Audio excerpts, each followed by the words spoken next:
This is Kolkata TV's podcast news. আপনারা শুনছেন পডকা। হুহু করে বাড়ছে তাপমাত্রা, সরস্বতী পুজোর আগেই গায়েব হচ্ছে শীত। বিস্তারিত জানাবো আমি তসমিনা। আজ ও আগামীকাল সরস্বতী পুজো, কিন্তু এই দুদিনেই রাজ্যে আকাশ পরিষ্কার থাকছে না। ইতিমধ্যেই কলকাতা সহ দক্ষিণবঙ্গের বিভিন্ন জেলায় আজ সকাল থেকেই কুয়াশাচ্ছন্ন আবহাওয়া দেখা গিয়েছে। সরস্বতী পুজোর দিন আকাশ আংশিক মেঘলা থাকার সম্ভাবনা রয়েছে, তবে দক্ষিণবঙ্গের কোথাও বৃষ্টির কোনো পূর্বাভাস নেই। আলিপুর আবহাওয়া দপ্তরের পূর্বাভাস অনুযায়ী রবিবার কলকাতা, হাওড়া, হুগলি, উত্তর চব্বিশ পরগনা, দক্ষিণ চব্বিশ পরগনা, পূর্ব মেদিনীপুর, পশ্চিম মেদিনীপুর, ঝাড়গ্রাম, পুরুলিয়া, বাঁকুড়া, পূর্ব বর্ধমান, পশ্চিম বর্ধমান, বীরভূম, মুর্শিদাবাদ ও নদিয়ায় আবহাওয়া শুষ্কই থাকবে। আজ কলকাতার সর্বনিম্ন তাপমাত্রা থাকতে পারে 21 ডিগ্রি সেলসিয়াসের আশেপাশে, যা স্বাভাবিকের থেকে 5 ডিগ্রি বেশি। সর্বোচ্চ তাপমাত্রা 28 ডিগ্রি হতে পারে, যা স্বাভাবিকের থেকে 1 ডিগ্রি বেশি।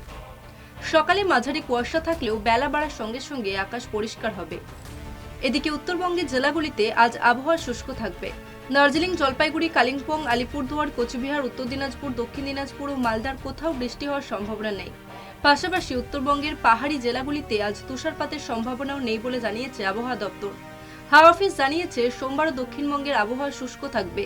বিগত কয়েকদিন ধরে রাতের তাপমাত্রা স্বাভাবিকের থেকে অনেকটাই বেশি থাকলেও রবিবার থেকে তা 2 থেকে 3 ডিগ্রি কমতে পারে। তবে উত্তরবঙ্গের তাপমাত্রার খুব বেশি পরিবর্তন হবে না। পূর্বাভাস অনুযায়ী 8 ফেব্রুয়ারি পর্যন্ত দক্ষিণবঙ্গ ও উত্তরবঙ্গের আবহাওয়া শুষ্কই থাকবে, তাই বৃষ্টির কোনো সম্ভাবনা নেই। তবে রাতের দিকে তাপমাত্রা কিছুটা কমতে পারে, যা শীতের অনুভূতি কিছুটা ফিরিয়ে আনতে পারে। কলকাতা টিভি। শুনুন পডকা, রাত দিন 7 দিন।